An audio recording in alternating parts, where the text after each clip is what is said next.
Bon, je bénis le Seigneur pour le partage de ce soir. Je voulais qu'on parle ensemble ce soir de l'amitié. L'amitié avec Dieu. Jean chapitre 15, le verset 15. Je suis à la page. Je ne vous appelle plus serviteur, parce que le serviteur ne sait pas ce que fait son Seigneur. Mais je vous ai appelé ami, parce que je vous ai fait connaître tout ce que j'ai appris de mon Père. Quand j'ai lu ce passage ce matin, le mot qui m'a interpellé, c'est ami.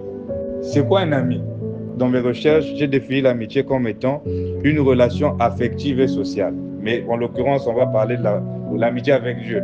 Donc une relation, c'est-à-dire un rapport, un lien, voilà, qui s'est établi entre deux personnes qui partagent des intérêts. La confiance, la loyauté, l'empathie, le soutien mutuel et le partage de moments agréables. Et si seulement ce soir, on pouvait prendre toutes ces caractéristiques-là pour dire, est-ce qu'on l'état? Quand on se sonde, on fait une introspection personnelle.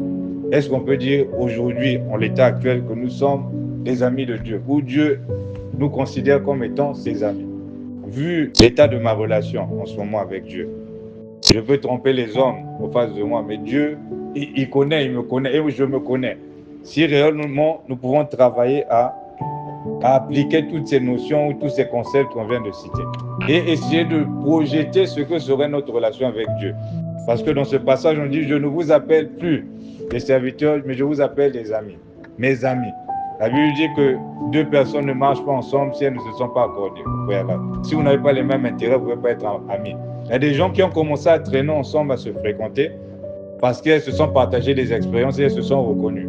Oh, mais ce que tu as vécu, c'est aussi ce que j'ai vécu. Vous partagez ensemble des valeurs, vous partagez ensemble des expériences. Donc, tout cela est mis en commun. Et l'amitié va supposer la confiance, la notion de confiance. Il y a la notion de loyauté. Parce que pour gagner la confiance de quelqu'un, il faut démontrer sa loyauté. On considère une personne loyale comme étant une personne sur qui on peut compter. Parce que celui en qui tu ne peux pas faire confiance n'est pas un ami. Quand tu auras des difficultés où ça ne va pas aller, tu peux t'appuyer sur cette personne, elle sera là. Elle ne va pas te tourner le dos ou t'abandonner. Voilà, c'est une personne loyale qui est là, qui est constante, qui demeure là.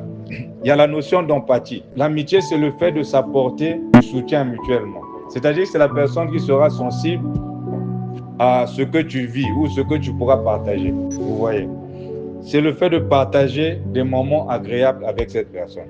Donc, on a besoin d'amis dans la société. Pourquoi? Parce que l'amitié peut apporter de nombreux bienfaits. Quand j'ai lu ce passage, Jean 15, je ne vous appelle plus serviteur. Le serviteur ne sait pas ce que fait son Seigneur. Certaines versions parlent de maître.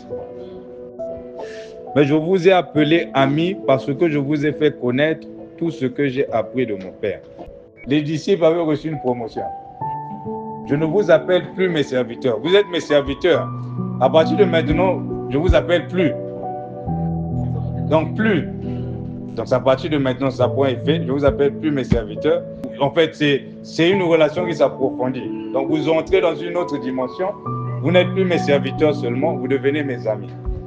Et si en tant que maître, il dit, je pouvais vous cacher certaines choses, parce que si vous avez des travailleurs chez vous à la maison, vous n'allez pas leur dévoiler tout ce que vous faites.